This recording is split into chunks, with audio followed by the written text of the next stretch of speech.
Hey, what's up, y'all? This is Rodney, and I'm back, and I wanted to go ahead and give my review on Love and Marriage DC. All right, so basically, the episode starts off where it left off, Chris and Monique. Somebody left a comment last week, and they said something, and I was like, you know what? I can dig that. They basically said that it's a possibility that Monique has emotionally outgrown Chris.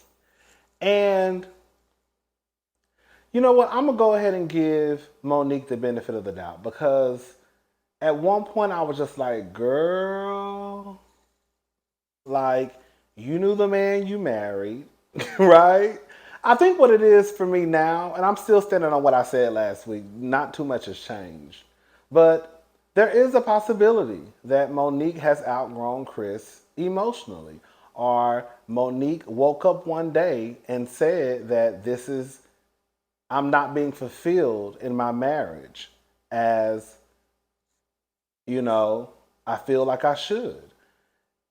I see a lot of people saying that, when she got with Chris, she probably knew what Chris was about or who Chris was, and, she didn't care because, a lifestyle that, Monique probably wanted came along with Chris. And I don't agree. But I also believe that at some point in life, when you do have access to money, you know, there's only so many handbags and, you know, uh, Valentinos and Christian Louboutin shoes and, designer clothes that you can buy. One day you look up and you're like, girl, I've been in this relationship for 10 years and this man is not fulfilling me as I need him to, right?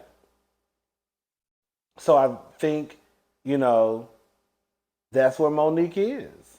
Maybe that's where I'm not going to sit here and say, a part of me still believes this, that girl, Monique, you know the man that you're married to, but in the same breath, I feel like that's kind of taking some of the responsibility from Chris.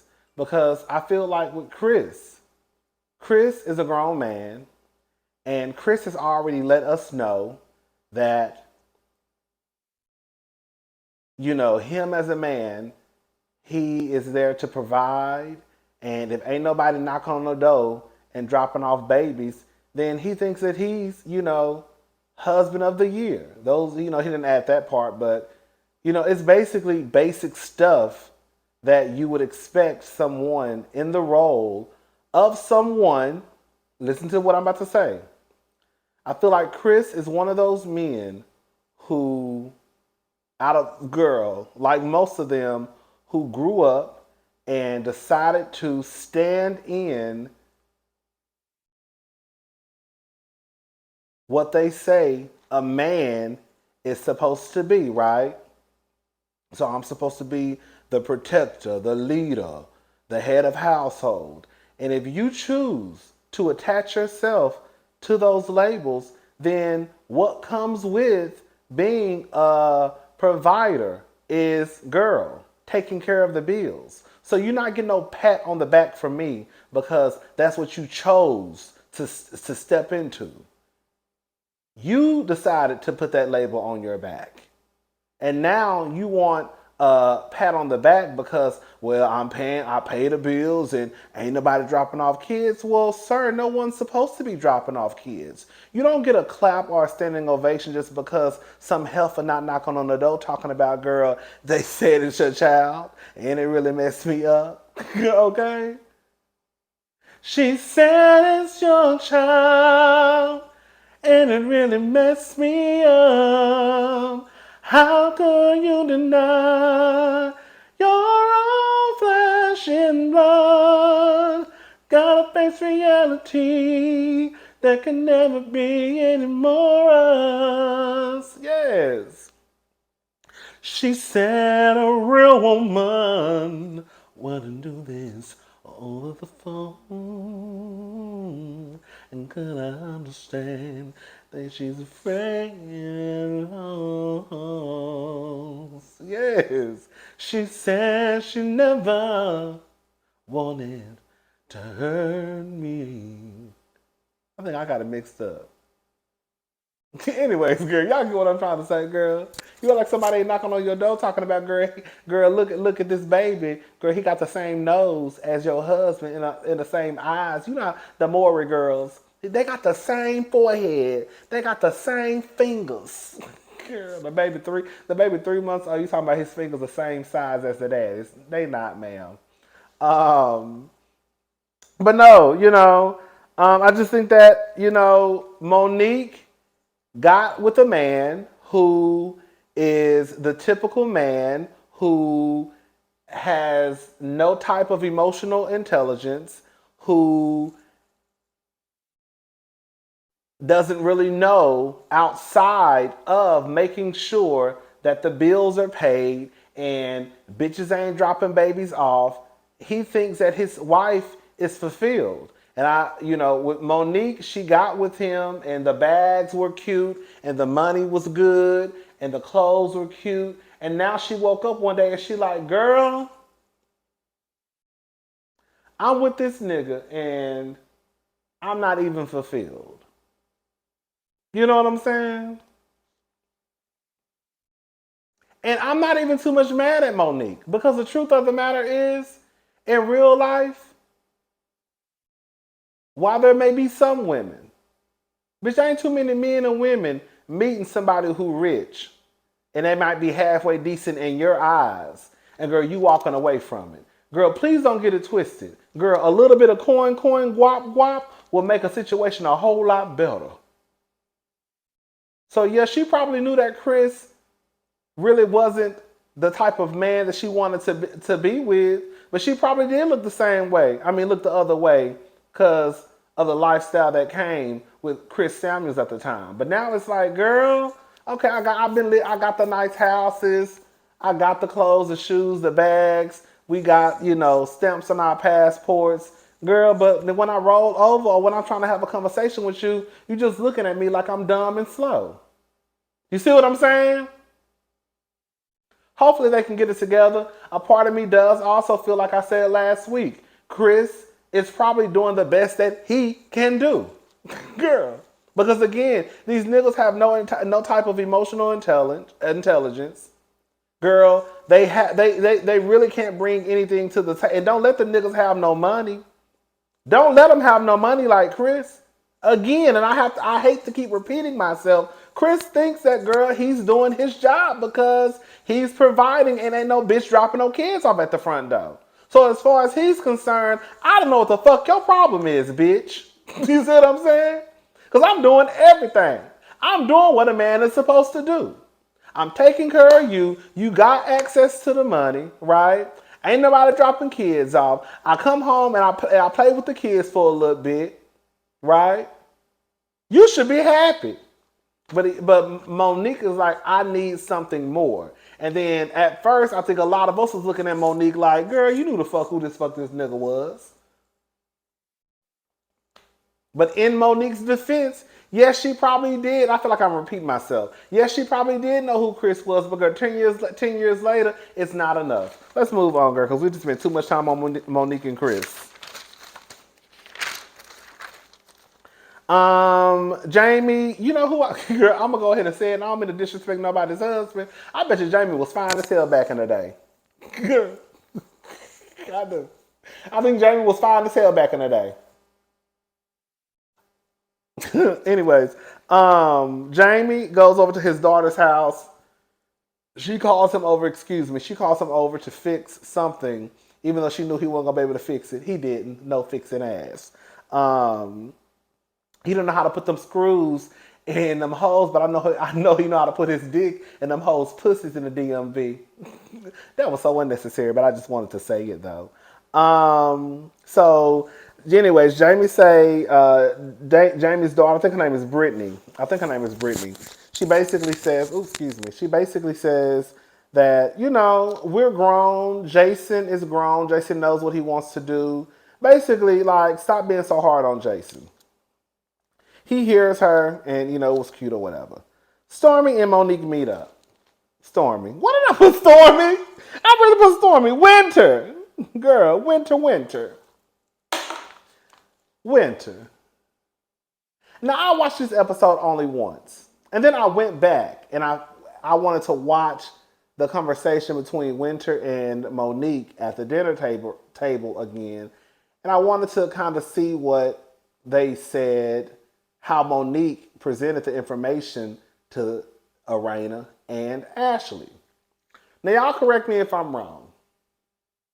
The way Winter met up with Monique and gave Monique this information about what happened when she met up with the other girls, while that may be her truth or her perception, she didn't say, well, at least they didn't show it. Okay, I'm not going to say she didn't say, because as far as I'm concerned, Carlos probably them didn't even show it. They didn't show us that by the end of the lunch date, Winter told Monique, but at the end of by the time we left, we worked everything out and everything is cool. They only showed us, or Winter only told Monique the part where kind of like they were going back and forth, trying to get to an understanding. You see what I'm saying? So I don't know if they just didn't show it, but if they didn't show it, and that's all that Winter said, I didn't feel like, yes, I know people going to say Monique was being messy. Yes, Monique was being messy, but girl, Monique was trying to get the story rolling. We already know how this reality TV stuff works. Somebody got to go back and tell the information. From what I remember and from what I saw, and again, I only watched the episode really once, and I went back and kind of like was trying to listen to the conversations that I felt like I needed to listen to again. Monique really didn't give the information back to the other girls incorrect. Now, the only part where I felt like Monique misunderstood Winter is when Winter made that comment about, you know how like sometimes you talking to somebody and you like, girl, yeah, we got into it. I'm like, girl, forget you, girl, whatever. Like, girl, you need to be worried about your own man cheating. But that ain't necessarily what you said. You're just talking through it in that moment. And I feel like when Winter was talking about, girl, when Winter said something about Ashley needing to worry about, I guess, DJ Quick and the rumors or something like that, Monique took it as though that Winter told Ashley that, and I think Winter was just saying it in the moment. Does that make sense what I'm saying? I think that's the only thing that Monique really got wrong. But for the most part, I really didn't think she took the information back incorrectly. I thought she said what Winter said. Girl. So of course, girl, when Winter called that man DJ Fun Size. Now, quiet as this kept, we got to be honest, y'all. At that dinner, y'all didn't feel like Ashley and DJ Quick. I'm not gonna say tag teaming. But DJ Quick kind of had his little stuff to say too. Remember when he made that comment about, well, how did he say it? I don't want to twist his words, but I think when I keep saying Ashley, when Winter said that she was like a relationship coach, girl, that's up for debate. I think she was a relationship coach, and I think DJ Quick said something like, well, people can say that they're a hairstylist, doesn't make you a hairstylist. It was something along those lines. So I think that's why Winter made that comment about DJ Quick and Ashley at the end of the table, basically kikiing and basically, I guess, talking about her. Because I could see how she could take it that way. Winter, girl, I'm not mad that Ashley got off into your ass. That's what it comes down to. Ashley wasn't wrong. Ashley wasn't aggressive. Ashley wasn't ratchet. Okay? Ashley cussed your ass the fuck out. That's what happened. Okay? Because, girl, you went back and told some information again, unless they didn't show it, and you left out the most important part, which was, girl, by the end of the conversation, we were fine. I can see how you could say, oh, girl, I met up with your friends, girl, it started off a mess. This is what happened. But, girl, by the end of the conversation, girl, we all right. We said we just starting all over. We're gonna try to get to know each other. Girl, she didn't say that. Or again, maybe they just didn't show it. Girl, when she said basically, they ain't gonna lie, Winter was reading they man. When she said, "Girl, quick is basically," she said, "Quick." Some people wouldn't say that's a read to make fun of short people, but quick. When she said that quick don't meet the height requirements, and girl, she said Jamie, girl, he getting drunk and falling asleep behind the wheel. And then the first thing I said, and girl, your man is scamming. That's the first thing popped out my mouth, and I was watching the TV. So I went to girl, if you want to start reading people men, quiet as it's kept, girl, and I wouldn't want none of them. Let me just say that. I don't want none of them. I don't want none of them. But I can tell you right off the bat that the one that damn show would make the cut is your husband. What's his name? Kevin? Girl. So if anybody gonna talk about husbands and read husbands, girl, let's read yours. So that's a battle that I'm gonna win. Because you can't talk about nobody's husband. I'm just saying.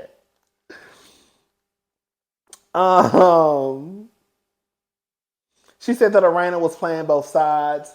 I didn't really get that, and I know y'all gonna say something. Y'all gonna say, "Oh, you just saying that because you like Arena." Girl, quiet as it's kept. I don't have a problem with anybody on the show. I just thought that, like in this episode, Winter low key was just kind of like, "Girl, what are you talking about, girl? You giving me very much, girl." But no, but for real, like I didn't think that Winter was playing both sides. Now I could completely understand how Winter felt some type of way about when she met up with Arena, and the first thing that popped out of Arena's mouth was a question about Ashley and her relationship. So like, you know, I forgot what Arena asked. Like, how are you and Ashley? Or do you think you and Ashley are going to be okay? Or whatever she said. So I could see how Winter could be like, girl, you're inviting me out to get to know me. Why are you wanting to talk about me and your friend's relationship? So I can get Winter on that. But I still don't think that's enough to say that Arena was playing both sides. You could say that Arena was being messy. You could say that Arena was not trying to get to know me because the first thing out of her mouth was something about Ashley. But to say that she's playing both sides, I don't get it. There ain't no side. She don't even know you. So the side is Ashley. That's the only side. You know what I'm saying? Ain't no both sides, girl. Anyways, the Taylors, they go out to support Jason. There's this game called, I think they said Gold Ball game. For I guess not necessarily for visually impaired people. Anybody can play it. But you have to, it's basically, I guess, you know, for people who are visually impaired. It's not for, girl, y'all get what I'm trying to say, girl. It's for people who are visually impaired, and it's kind of like soccer, I guess, in a way. But you have to lay on the ground, and you have to listen to the sound of the ball. That shit sounds hard as hell. Do you hear me? So shout out to Jason. You know what I did, love? And this is one, I think I have said this before. One thing that I absolutely adore and love is when I see a father affectionate with his son or sons. I absolutely fucking love that. I really, really do. So like when when Jamie told Jason that he loved him and he gave him a kiss on the head, I was like, oh. I just love to see fathers, you know, when they're affectionate with their sons. I just really do. I think it's like, so like, you know, because you really don't see that a lot, you know? And at first, Jamie was giving me very much, you know, I'm going to talk to you like a, you know. And it's like, oh, okay, Jamie ain't so bad. I mean, girl, he needs to work on keeping his dick in his pants. But other than that, girl, he say he ain't cheated on her, and it's been a minute. What he said ain't nothing. He said it hasn't been recent. Now, I want to know what recent is, but girl, that's another conversation for another day. So congratulations to Jason. He got into Doors, the program. Fun time moms. I guess that's something that Ashley throws for mothers. So while the kids are in school, they can go out and have drinks. Now, girl, the kids, girl, now, I don't know about nobody else, but girl, I know like my nieces, they be in school from like 7:45 to like 2:50, 3 o'clock, some 2:50. So, girl, where y'all be going? Girl, y'all start drinking at noon? Girl, y'all start getting fucked up at noon, huh? Then who gonna pick the kids up? I guess their daddy gotta go pick them up. Or they catching the bus home. Girl, they was dressed up. Ashley had on her little mini skirt and pumps, and Raina came. Well, Raina said she was. We'll talk about that in a little bit. So, anyways, girl, she's having the event. Monique tells Ashley and Raina what Winter said. Again, I don't remember Monique really speaking out of turn. To me, I thought she delivered it like the way that Winter told her, right? The only thing, again, I think that the only misstep she had was when I felt as though Winter wasn't saying she told Ashley that. That was just something in the moment like, girl, you need to be worried about your husband, girl, because he ripping. You know how we do. Winter arrives. Girl, when Ashley told Winter, what did Ashley tell Winter? I don't know what's going on that half-shaved.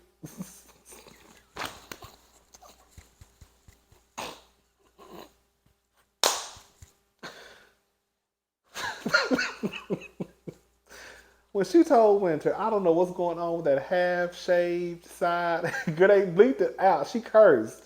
So I couldn't catch it all, but I know she mentioned something about that bald-headed side of Winter's head. Girl, can I say something? I used to have my hair like that. I did. I had a big fro. I was going through, honey. I shaved all the side of my head off. So, girl, I completely once upon a time, girl, a lot of people did the shave look. Rihanna, Cassie, and then everybody else started doing it. But Winter, that confessional with that little wet and wavy, with that hair missing on the side, is not the tea. Winter's hair looks so much better when she starts to let it grow back. Like when she went out to eat with Arena, I thought her hair was really, really cute. But when it's completely bald, it's like, oh, girl, it's very strong. Anyways, but Winter's still a gorgeous woman. Girl, Ashley basically was getting Winter ass together. She called this, is this the ghetto gala? That's what Winter said. Is this the ghetto gala? Winter says that Ashley is victim shaming. Can I say something? This is the thing. In case y'all don't know, girl, to me, Ashley wasn't wrong again. I don't think Ashley was wrong with how she was handling Winter. I really don't. And again, maybe Monique says something that I just didn't catch that was incorrect. But for the most part, I thought that whatever Monique said, girl, was what Winter said.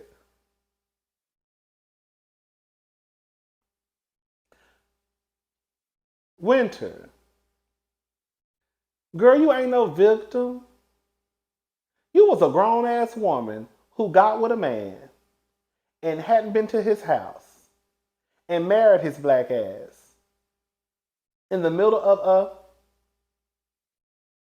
but then want to act like you got gooped. No, girl, you was in a rush to be a wife again, more than likely. And you just skipped over, girl, the basic shit that people do. Like, go look and see where somebody lives. The fuck?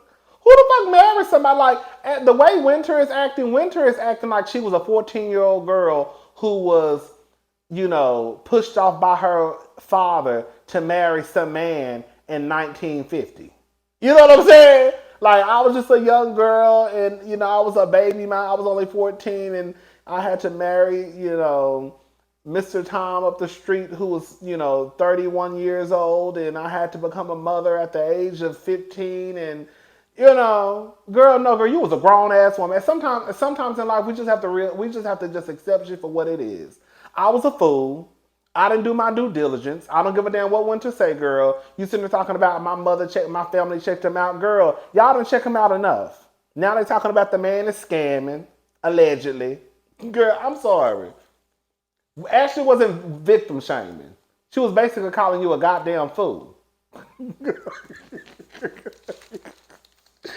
I winter though.